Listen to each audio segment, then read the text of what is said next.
Papa, Oui, ma chérie. pourquoi le Père Noël offre des cadeaux à tous les enfants du monde?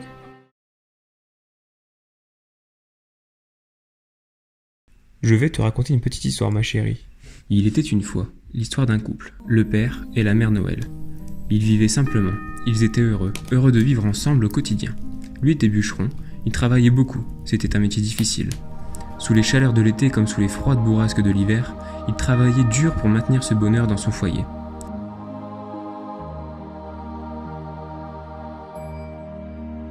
Ce couple avait toujours souhaité du plus profond d'eux-mêmes avoir un enfant ensemble, mais celui-ci se faisait désirer. Après quelque temps, le petit Bamba montra un jour le bout de son nez, ce qui combla de bonheur ses deux parents déjà si heureux. Ils étaient maintenant 3, et le père travaillait encore plus dur en forêt, puisqu'il avait maintenant 3 bouches à nourrir.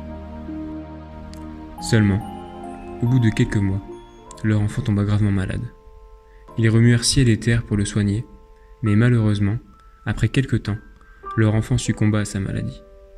Oui, il était leur raison de vivre à tous les deux, l'aboutissement de leur amour, et ils venaient de fermer les yeux pour la dernière fois.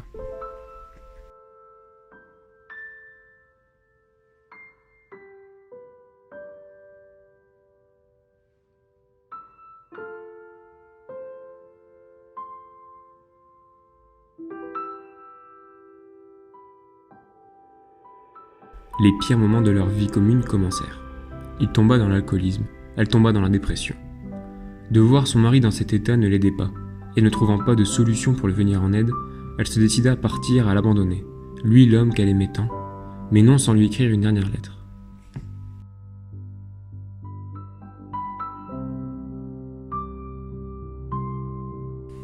Mon amour, je t'écris car je n'en peux plus. Je ne te reconnais plus. Crois-tu que tu es le seul à souffrir? Crois-tu que ce soit facile pour moi? J'ai besoin de toi, mais toi tu ne penses qu'à toi, qu'à boire, à boire pour oublier, mais tu ne le pourras jamais, et tu le sais parfaitement.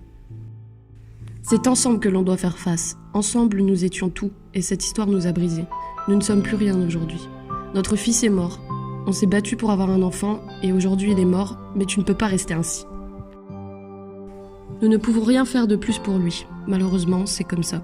Mais si tu continues ainsi, nous l'aurons perdu lui, mais moi aussi tu m'auras perdu. Et ça, ce sera uniquement de ta faute. Tu dois te relever, te ressaisir, te battre. Je ne pourrai certainement plus avoir d'enfant, celui-ci était déjà bien trop difficile à avoir pour mon corps. Mais la vie doit continuer. D'autres enfants existent dans le monde. Des enfants qui n'auront jamais la chance de connaître un père et une mère aimants. Et si je ne peux aimer mon propre enfant, alors j'irai les aimer.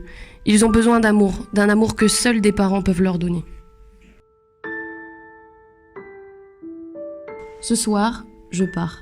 Tu as le choix. Rejoins-moi, aidons ces enfants, ou ne fais rien et oublie-moi. T'as bien aimé.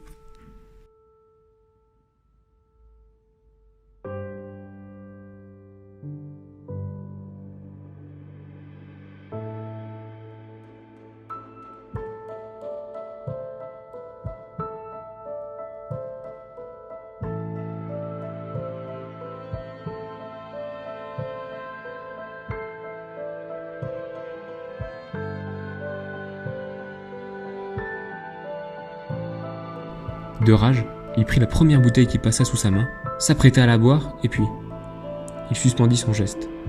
Il se dirigea vers la salle de bain, et pour la première fois depuis longtemps, prit le temps de regarder son visage, de se regarder droit dans les yeux, pour la première fois depuis bien trop longtemps.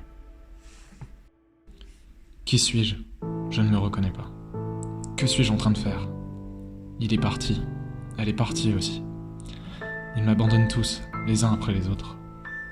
Non, ressaisis-toi. Elle ne t'abandonne pas, elle a toujours été là pour toi. C'est toi qui l'as abandonnée. Tu lui avais promis d'être toujours là pour elle, et voilà que tu la laisses partir. Pars, rattrape-la, tu n'as plus le choix.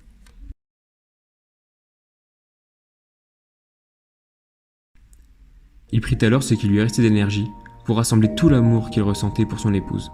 Il partit, courut à en perdre haleine, et il la retrouva. Enfin, elle était là. Au premier regard, il comprit.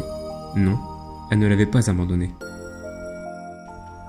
Ils rentrèrent, saisirent tous les jouets qu'ils n'avaient pas eu le courage de jeter après la mort de leur fils, et les rassemblèrent dans un drap.